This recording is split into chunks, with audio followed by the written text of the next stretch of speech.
Awesome. So we have here on the Hallows podcast for this week, Aaron Rasband, representative of the Giving Machine.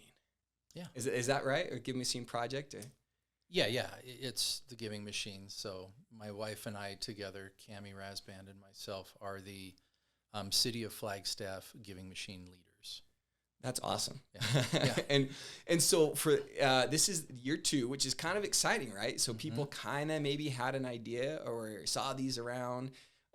So at least last year it was 2 large red boxes on Heritage Square. Yeah. Is it going to be 2 again this year? Yeah, it's 2. They come in sets. And so just a little background. So the Giving Machine project was started by the Church of Jesus Christ of Latter-day Saints in 2017.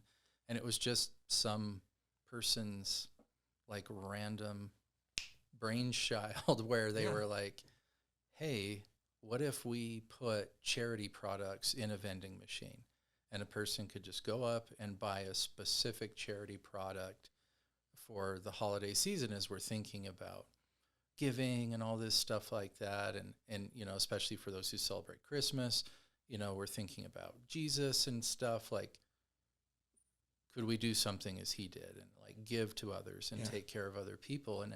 And so the church sponsors the project in that they have provided the machines, they provide all of the volunteer hours. I mean, I think by the end of this project this season, we'll probably have over 300 volunteers that participate in this just in Flagstaff. Just in Flagstaff, Just in Flagstaff. Yep. And so typically in the past, they'd have them stationary for 6 weeks during the holiday season in cities around the United States and even internationally, like the Philippines, Mexico City, stuff like that, Nashville, New York, Times Square.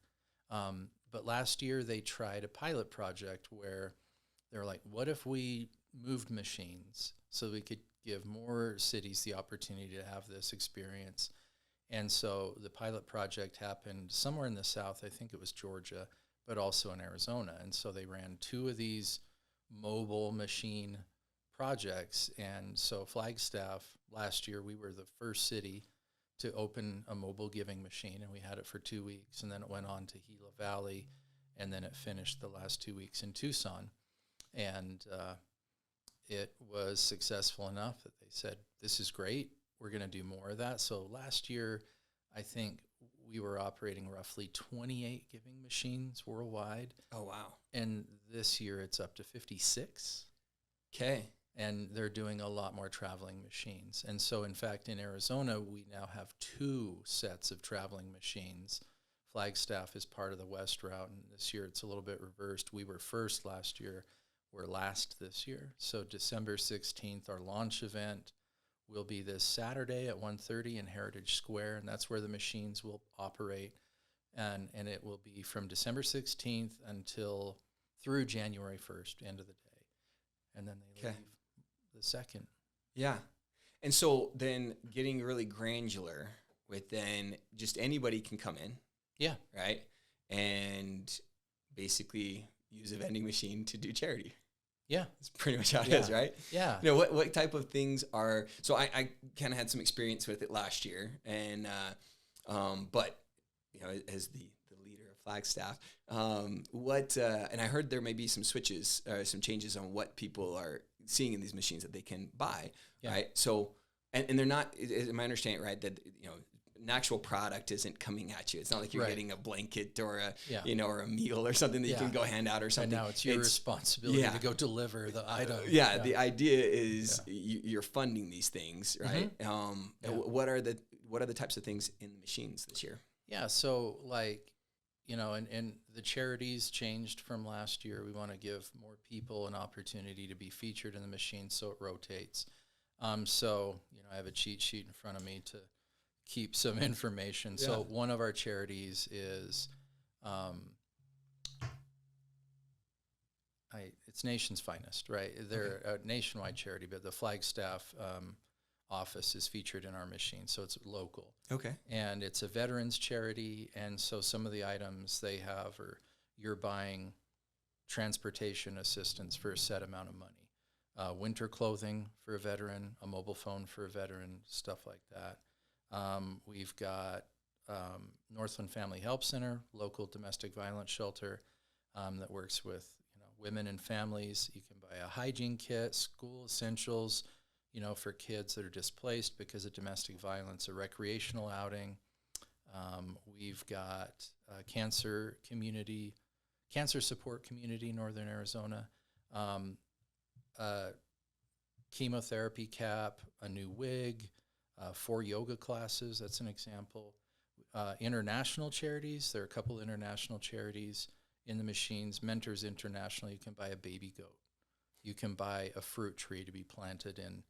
Typically, these types of items for the international ones are planted in third world countries. You're buying the baby goat for somebody in a third world country, and you're really creating sorry, I always get a little choked up with this because it's so touching to me, but you're creating life-changing type income for a person in a third world country, to have sustainable sustenance through a goat by milking it or whatever, right? Or last year we had beehives, or you could plant an acre of sweet potatoes and stuff like that. It's epic. And then we have water aid, which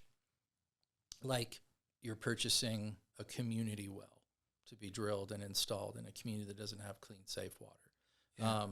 Safe birth for a mother. We've got Catholic Charities. That's a statewide charity.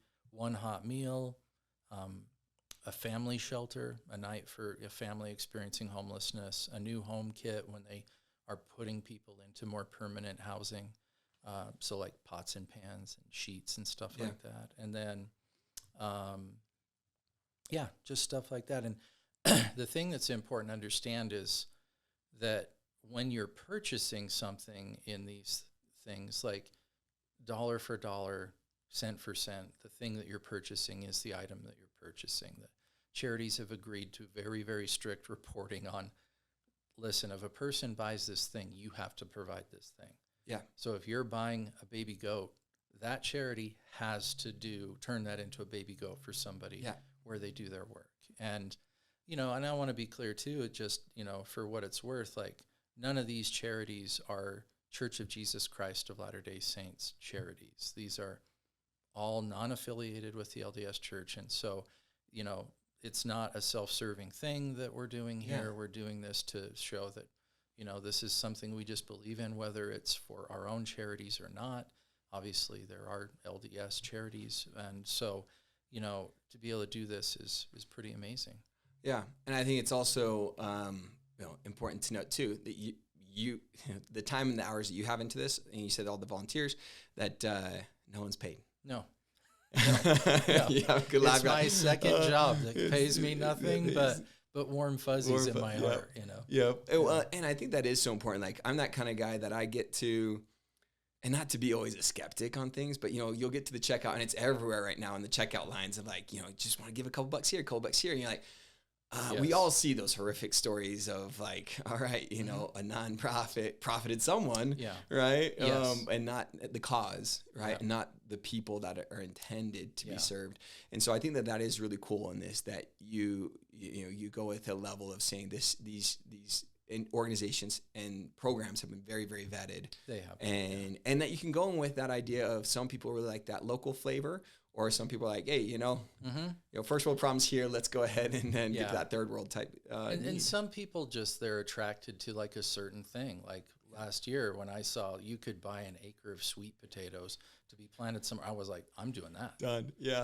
I'm a huge fan of bees. I have a secret fantasy that one day I'm going to be a beekeeper. And you could buy a beehive in the machines. But I looked at an acre of sweet potatoes and I was like, spoke to you more. That's me. I'm buying an acre of sweet potatoes. And last year we had different partners there where there was housing supplies and stuff and building. And so I was super excited, given our little background of hey, let's support that somewhere. Yeah. So, and it's,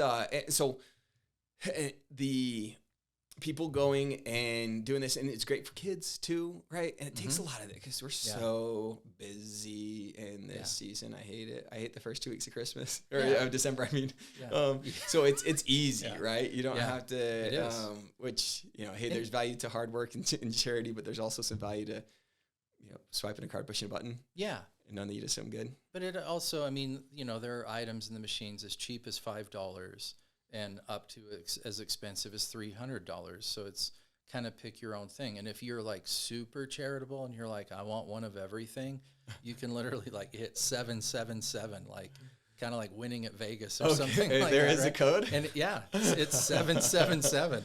And it loads every item in the machine, and it's like probably like $2,800 or something like that. Oh, wow. You can donate one of everything, and literally it will cascade down every single card in the machine. Is there a special feature that like they should come up with a special feature that like occurs?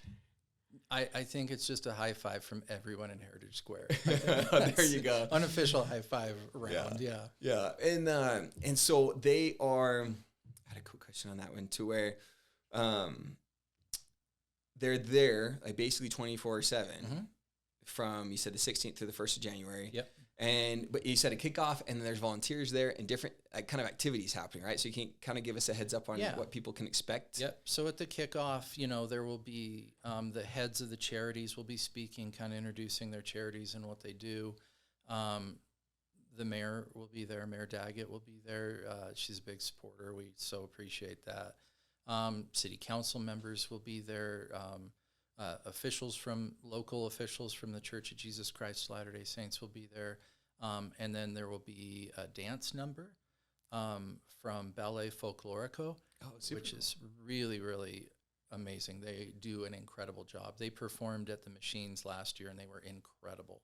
Wow. And then there will also be like a traditional song by a teenage girl. She's a high school student she's Navajo, and she'll be singing a traditional Navajo song during the thing. Yeah, it's really cool. Yeah. And it's brief. It's like, 30, 40 minutes, and then we just open the machines. There'll be a ribbon cutting ceremony, and then people can just start using them for the rest of the time. But yeah, throughout the couple weeks that they're operating, there will be events happening. Most of them will be happening in Heritage Square, but we also have a partnership that we're kind of trying to develop because it's so late in the season and it's cold. Last year we had a lot of musical performances like rock bands and other things like that, vocalists and performers. Somewhat famous Anna Avery, a country music star. Oh, super cool. She performed last year, but it was freezing. And she's actually going to perform again this year. Oh, cool. Yeah, so she's What night is that? Little perform. I think it's the 21st, if I remember correctly. Yeah, okay. I believe it's like a Thursday night, if I'm not mistaken. But I'll have to double check, because I was going to say we do have some. So we were heading out there, and the 21st. We were supposed to head out on the 21st with some karaoke with the youth group. Oh, gotcha. So yeah. Don't want to confuse people if you're coming for something spectacular. Yeah. We'll need to double check Can people look up the like dates at all of certain things like that? Or are those being announced on like social media or something? Yeah, they are. There's a Flagstaff Facebook page and stuff like that. And then look for Anna Avery. Double check the 21st, folks, because if you come for a great musical performance, and we're in fact doing karaoke with a bunch of teenagers. And there's lots of QR codes on the advertising that can take people places where they can see schedules and stuff like that. Perfect. Yeah. Perfect. And then let's see, one of the other things. Oh, you were talking about like kids getting involved, right? Yeah. And last year we saw this many times, that there were like families that would come out to the machine and they would have their transactions, right? And then they would leave, and then they would come back like an hour later because like their 7-year-old daughter was like, felt just absolutely compelled. Yeah. Like, I have to buy this soccer ball for a kid in Africa. Like, I have to. Wow. And they would come back and do that. And it was just like so cool and so touching. And to see kids be able to get into the spirit of like, oh, Christmas isn't just about me and getting stuff. Like, this is something I can do for someone else. So it's just really, really cool, really inspirational. Exactly. And I think that's something that we all, I think we all try, but it is hard. We've gotten really, what was it? It was like September, and I started to see Home Depot rolling out like Santa Clauses and Christmas trees, and it's like, it's a great time where it's honestly, it's been a hard year for a lot of people, right? This inflation economy has not been easy. Like just us walking in and thinking like, all right, just the cost of bread and eggs for ourselves has been like super intense for a lot of people. But I think it's so valuable. So a lot of people just want that break, right? Want to lean into it, want that break. And we all kind of, Well, in your actual profession, maybe there's more to be said about this. Some people just want to go to that child state of like, just warm and fuzzy. I'm going to be okay in the holidays, and revert to like, all right, let's just have a pause. But I think it is so important. We've worked to really talk to our kids about it too. Of like, they've done their Christmas list 10 times over, but it's like, what can you give, right? And I think it is in this format of just something super easy. Start conversations, really think about that. Yeah, super, super awesome. And are you able to disclose like how well the Giving Machine did for those charities last year? Yeah. Just a side note for clarification for the audience, just in case, I am a psychotherapist by profession. Yeah. So I didn't note that before. So what Chris was talking about was the defense mechanism of regression. So. Yes, there we go. Clinical term there. Yeah. So, but yeah, so like last year we were able to raise $78,000 for the charities through the Flagstaff machine alone. Statewide in Arizona, we were able to raise just over $1.2 million. It was pretty big, and so I don't think there was a charity in Flagstaff like our local charities. I don't think there was a single charity that walked away with less than $10,000. Wow. For being in the machine for a couple of weeks. And we actually expect that to be bigger this year. There's a little bit more awareness of it.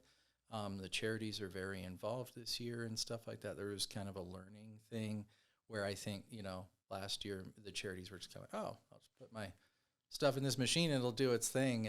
But it's like, no, they really want to be involved this year, and they're heavily advertising to all their outreach sources and stuff like that. Yeah.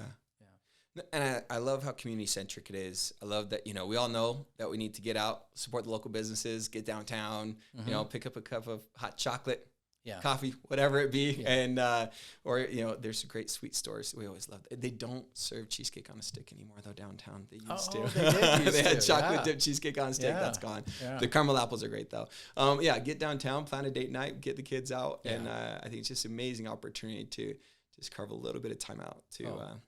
And sorry, I lost my train of thought, but when we were talking about performances, most of them will be in Heritage Square. We have developed a kind of an unofficial partnership this year with Arizona Music Pro to be able to potentially have some performances inside of AMP. Oh, okay. There are certain things, being a guitarist myself, that like playing in late December outside in Heritage Square is nearly impossible for dexterity, depending on the temperature. Not fun. And the wind, right? Yeah. Just like instant frozen fingers. But so that's still being set up. We don't know exactly the schedule for that yet, but there really should be some performances in Arizona Music Pro, which is very close to the square. Sure. You can come check out the performance, go over to the square, and That's awesome. I mean, I have to check out that schedule. I didn't even know that. So is that why Mariah Carey was lip syncing? Our lips were first. We gotta have the backtrack. Yeah. Oh, too funny. Yeah. That's the Milli Vanilli thing too. If you're old enough to go back to that. Yeah. They were just cold. That's why they were lip syncing. Exactly. Well, awesome, Aaron. Well, we encourage everyone to get out there, check out the schedule. Anything else that you want to say about the Giving Machines before we? No, just that it's just really truly such an incredible experience. You wouldn't think that like going and pressing a button on a machine and like doing this thing, but there is something in that where like if you can visualize like this is a literal thing happening for a person in their life, whether it's in a third world country or whether it's right in our backyard in Flagstaff to some of our most vulnerable people in among our population, like it is a very, very like touching and moving thing. There are even people like last year I had an experience where there was a guy walking by. And I was like, hey, have you heard of the Giving Machines? He's like, no, what is it? And I explained it to him. He was from Denmark. Oh, wow. And he was just traveling through, but he thought it was such a cool idea. He walked over and did a donation in the machine. Like it wasn't going to anybody in his local community by any means, but he just was so like impressed with that. And we had lots of travelers that used the machines that it didn't even matter that it wasn't happening in their own local community. They were just like, I want to be part of this. I love it. Yeah. Awesome. Well, get out there. We're excited. Enjoy the performances. And thanks for coming on. I really appreciate it. Thanks for having me. Appreciate it.